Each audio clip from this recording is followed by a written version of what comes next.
ஒரு கவன ஈர்ப்புக்காக பண்றாரு. கவன ஈர்ப்பு தான், கவனத்தை ஈர்க்கிறதுக்கு இன்னைக்கு உலகம் தினேஷ் எப்படி பேட்டி கேட்க வந்தாரு? இந்த கவனத்தை தினேஷோட கவனத்தை ஈர்க்கிறதா ஒரு நோக்கம். உலகத்தின் கவனத்தை ஈர்க்க வேண்டாமா? இல்லாட்டி இன்னொரு பாலியல் சார், கோயம்பேடுல பாலியல் முடிச்சுக்குள்ளான பொண்ணு அழைக்க வழிபட்டு சுப்ரீம் கோர்ட் கேஸ் போயிருக்கா இல்லையா சார்? தஞ்சாவூர்ல பாலியல் முடிச்சுக்குள்ளான அழைக்க வழிபட்டு கேஸ் வந்திருக்கா இல்லையா சார்? விருநூர்ல கூட்டு பாலியல் நியூஸ் இருக்கா இல்லையா பாருங்க சார்? வேலூர்ல கூட்டு பாலியல் நியூஸ் இருக்கா இல்லையா பாருங்க சார்? செங்கல்பட்டுல ஒரு பொண்ணு தற்கொலை பண்ணிருக்காரு. இதெல்லாம் எங்க கவனம் போட்டுச்சு? சாட்டை எடுத்து அடிக்கிறது இதெல்லாம் தமிழ்நாட்டு வரலாற்றிலேயே இதுவரை இல்லாத. நீங்க கேள்விப்பட்டதுல அரசியல்வாதி செஞ்சதுன்னு சொல்லுங்க.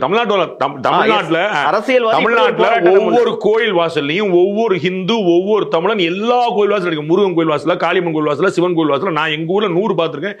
எல்லாரும் வீட்டு வாசல் நடக்கும். இதை நேர்த்திக்கடனா வச்சு 100 பேர் விடுவாங்க. அந்த பூம்பு மாடு வச்சுட்டு வர்ற மாதிரியே பூம்பு மாடு வச்சுட்டு வர இப்படி ஒரு நேர்த்திக்கடனா இருக்கும். அதே மாதிரி சாட்டையால அடிச்சுக்கிட்டு யாசகர் உட்பட தமிழ்நாட்டுல இந்து மதத்துல இது ரொம்ப பழசு. இந்த வேதனை நான் எனக்கு பயன்படுத்திக்கிறேன். இந்த வேதனை நான் எனக்கே கொடுத்துக்கிறேன். நான் ஒரு அரசியல் தலைவராக இருந்து இந்த குழந்தையை காக்க முடியாத இதுக்கான அரசியலுக்கு வந்தேன் அப்படின்னு என்னை நானே பழிச்சுக்கிறேங்கிறதுக்கான விஷயம். இதுல எப்படி தப்பு சொல்ல முடியும்? செருப்பு போட மாட்டேன், சாட்டையை எடுத்து அடிச்சுக்கிறது அப்படின்னு அவரு வைராகியத்தோட விளைவுகள் இதெல்லாம். நம்ம சாட்டை எடுத்து அடித்தாலும் அடிக்க முடியாதுல்ல, யாரையும் அடிக்க முடியாது, சட்டம் அதுக்கு அனுமதி கொடுக்காது. அப்ப என்ன அவர் கையாளாக இருக்கிறார், என்னால ஒன்றும் செய்ய முடியல. அப்ப இதுக்கு அரசியலுக்கு வந்தேன்னு கேட்கிறேன். நான் காவல்துறையிலிருந்து எனக்கு ஆக்ஷன் எடுக்கிறதுக்கு வாய்ப்பு இருந்துச்சு.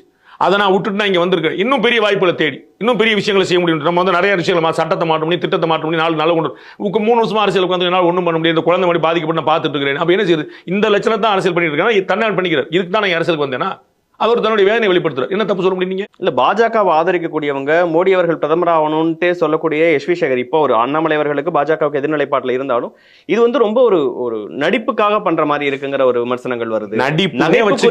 நடிப்புக்குன்னே வச்சுக்கோங்க. காலையில 10 மணிக்கு ஆரம்பிச்சு சாயந்தரம் 5 மணிக்கு முடியக்கூடிய உண்ணாவிரதம் யாருமே நடிப்புன்னு சொல்ல. ஆர்ப்பாட்டம் மட்டும் அடுத்த 1/2 மணி நேரத்தில் அவங்க கூடி குழாவக்கூடிய அரசியல் கட்சியில் நம்ம சொல்ல. எதிர் கொள்கைகள் வச்சுட்டு சொல்லி கூட்டணி வச்சிருக்கக்கூடிய கொள்கைகளை கேலி பண்ணல. கொள்கை முரண் சொல்லிட்டு அவங்க கொள்கை நாங்கள் ஏற்க மாட்டோம் சொல்லிட்டு எங்களுக்கு உடன்பாடு இல்லைன்னு சொல்லிட்டு அவங்க நகைப்புக்குள்ளாகல. தமிழ்நாட்டில் சட்டம் ஒழுங்கு சரியில்லை, ஆனால் நாங்கள் திமுக கூட தொடருவோம். அது நகைப்புக்குள்ளாகல. திமுக ஆட்சியில் பெண்களுக்கு பாதுகாப்பு இல்லை, ஆனால் திமுக கூட தொடரும். அது நகைப்புக்குள்ளாகல. எது நகைப்புக்குள்ளாகணும்? சார், நீங்க ஒரு கட்சி நடத்துறீங்க, எங்களெல்லாம் காப்பாத்திங்கன்னு சொல்றீங்க. அப்ப நீங்க ஐடியாலஜிக்கல் ஸ்ட்ராங்கா இருக்கணும்னு சொல்லுங்க. நாங்க கூட்டணி விட்டு போக மாட்டாங்க, ஆனா நடக்கிற ஆட்சி சரியில்லைங்க. எது நகைப்புக்குள்ளாகனு சொல்லுங்க. இதெல்லாம் சொல்லுகிறவர்கள் நகைப்புக்குள்ளாகல. ஒரு குழந்தையோட பாதிப்பை கேட்டு ஒருத்தர் போராடுறாரு, அவர் நகைப்புக்குள்ளாரு.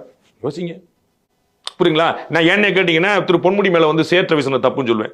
அரவிந்த் கெஜ்ரிவால் மைய அடிச்ச தப்புன்னு, அது அநாகரிகம் நான் சொல்லுவேன். எனக்கு என்ன அடுத்தவங்களை பார்த்து இதை நான் எப்படி சொல்ல முடியும்? அது அவர் வருத்திக்கிறேன். அந்த வேதனை நான் புரிஞ்சுக்கிறேன்.